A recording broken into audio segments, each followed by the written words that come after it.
د ټولو ملګرو ډیره مننه، د تصور صاحب مننه، ریاض صاحب د ټولو مننه کوو چې موږ ته بلنه راکړه.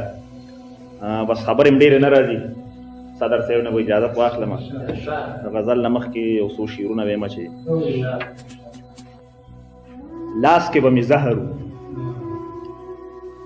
یاره ما خوړلم نه، لاس کې به مې زهر و یاره ما خوړلم نه، ډېر مې وخوایش د ژوند ژوند به مې کولم نه. لاس کې به مې زهر و یاره ما خوړلم نه، ډېر مې وخوایش د ژوند ژوند به مې کولم نه. او څومره شکایت مې و سپینو آینو نه خو، څومره شکایت مې و سپینو آینو نه خو، پړ په دې خبره وم ما به ورکتلم نه. څومره شکایت مې و سپینو آینو نه خو، پړ په دې خبره وم ما به ورکتلم نه. او سو لیونتوب د حق زړه صفا ګنده جامې، سو لیونتوب د حق زړه صفا ګنده جامې، ځان مې صفا هم خوښو ځان به مې سنډلم نه. او جیب کې چې دغه وینو پروت وي په سینه لالې، جیب کې چې دغه وینو پروت وي په سینه لالې، دغه محرومي وجې مونږ خو به لیدلم نه. جیب کې چې دغه وینو پروت وي په سینه لالې، دغه محرومي وجې مونږ خو به لیدلم نه. او هر چا ودرولی و منځ کې د انا دیوال، هر چا ودرولی و منځ کې د انا دیوال، وخت مې چانه نه غوښتل خیر چا راکولم نه. یو څو شعرونه به ووایم د غزل چې ژوند تور کارغه شو اوس یې وخت په وخت وزر ټکوه،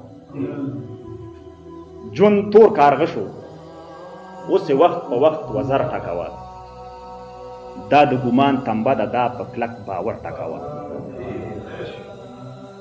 او راځه چې ورکړو غم خادای ته خپله خپله حصه، راځه چې ورکړو غم خادای ته خپله خپله حصه، یو کې لاسونه پړکوه په بل کې سر ټکوه.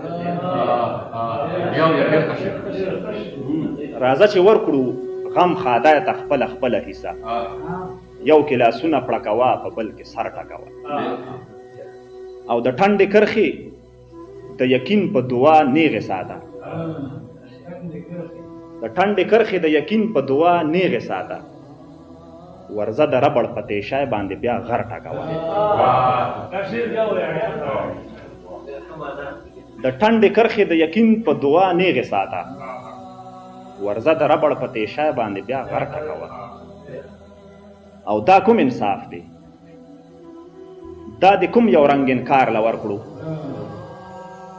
دا کوم انصاف دی دا د کوم یو رنګین کار له ورکړو چې د الله په موجودګۍ کې د سیب ور ټکوه.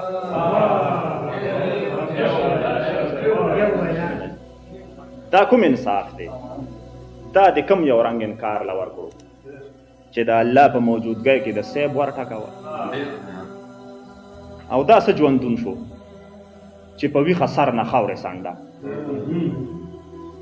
دا څه ژوندون شو چې په ویښه سر نه خاورې سنډه، او دا څه تکلیف شو چې خوبونو کې بیا زر ټکوه.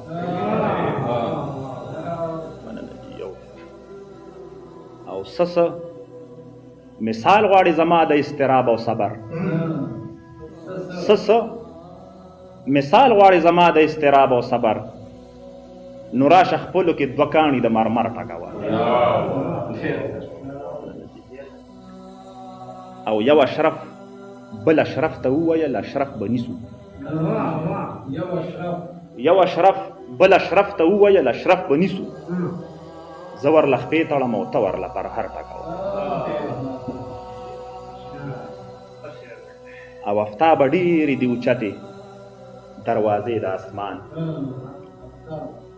افتاب ډېرې دي اوچتې دروازې د اسمان لاسونه پرې کړه دا د اوښکو په اثر ټکوه